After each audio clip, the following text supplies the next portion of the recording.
Hello guys, how's everyone doing? Let me hope you're doing great.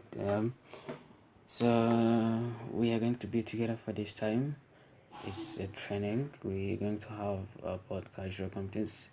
But did you know that by chance we got a proposal from a company called Society for New American to set up partnership in this program we have to donate bicycles to students, and their employees got more interested as well as said to work with us, but they're wondering how they are going to cope up with this new living condition with more cultural diversity. So that is why we choose to talk to you guys. Maybe we will come to you in depth about this, but let's first have the training about cultural content. By this, I have developed the hand that we're going to use. This handout contains more of the point that we're going to talk about. We talk about culture, competence, self, the meaning, and more others. Let's make it quick. So, starting by the culture itself. Culture itself is made up, by definition, is made up of the values, belief, underlyings, assumptions, attitudes, and behaviors shared by a group of people. Even for us here at workplace, we have our own cultures. So, I want to first talk about cultural competence. By definition, is the ability to interact with people from different cultures as well as social and economic background. So we share different values and backgrounds, but we're going to meet people from different cultural backgrounds, social as well as economic background. So that is why this ability. You want this ability. By getting this ability, this is cultural competence you're going to learn. So I want first to talk about the way that culture impacts communication between people. Going to communication, culture impacts a lot of people when they are communicating. Firstly, for in-person communication, when you're communicating, you are two people.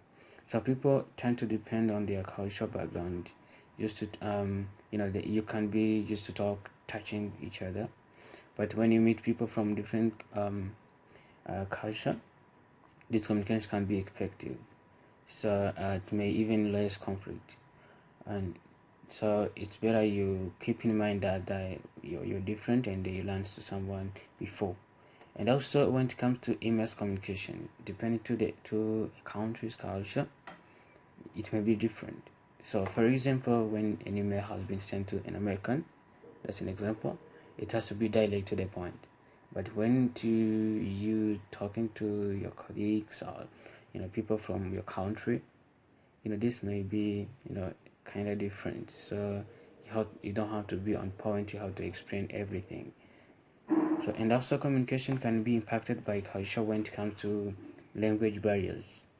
From people who are from different cultural background, from different countries, and this may raise misunderstanding. So the communication barrier here comes between two people, and they may need a mediator to translate to them, just to communicate. So I want you also to look at the verbal and non-verbal cues. There are different things to pay attention to, and you get to know how best to respond to these unfamiliar cultural cues. People all around the world are connected through the increase of globalization of communication, trades, and labor practice. So there are verbal and non-verbal cues to pay attention to. Any successful relationship, being personal, professional, has to have a good communication as it's a foundation. Like the first key to pay attention to is eye contact. This is one non-verbal cues and it is used in communication a lot. And people have to pay attention to eye contact because I want to talk to people from different cultural background. It may be different. The meaning are different. For example, you are talking to an older person or your parents. So people should try using cultural relatives.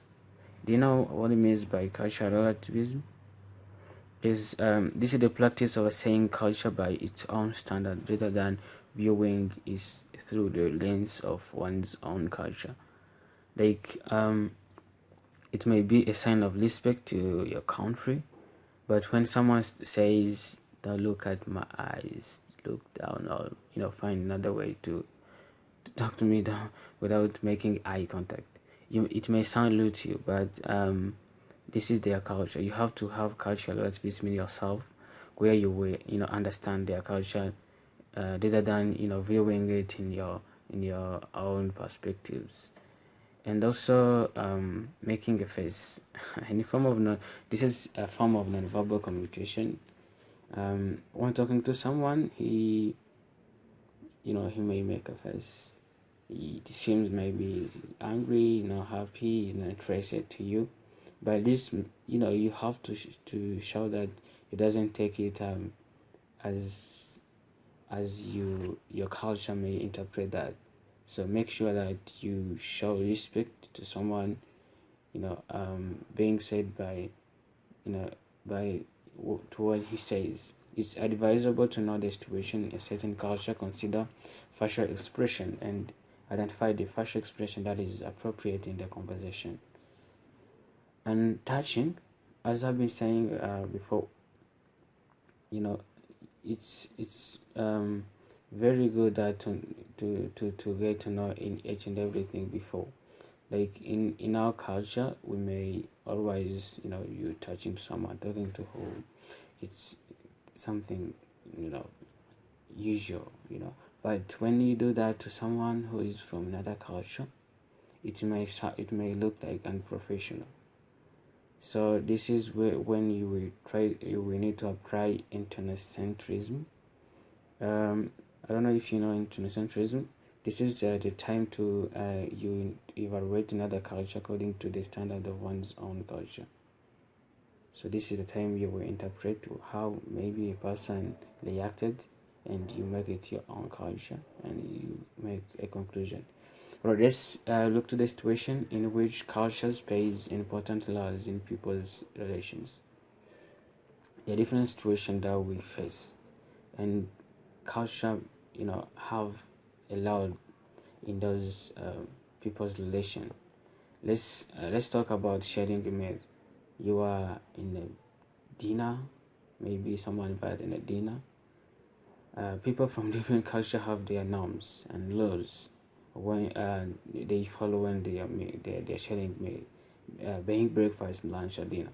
As I'm saying, dinner.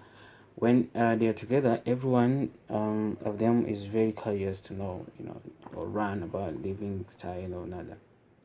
So this is a thing that you have to pay attention to, and it's better you look to your host. If someone invites you pay attention to what he do or she do, and they do the same, instead of doing what you used to do, which may not be seemed very well to the people you're sharing with to. Let's say about international summit. You go in the summit, you meet people from different countries, from all over the world. As they don't come from the same country, that itself make them different. Their idea, their experience. So this is when you're getting a new experience.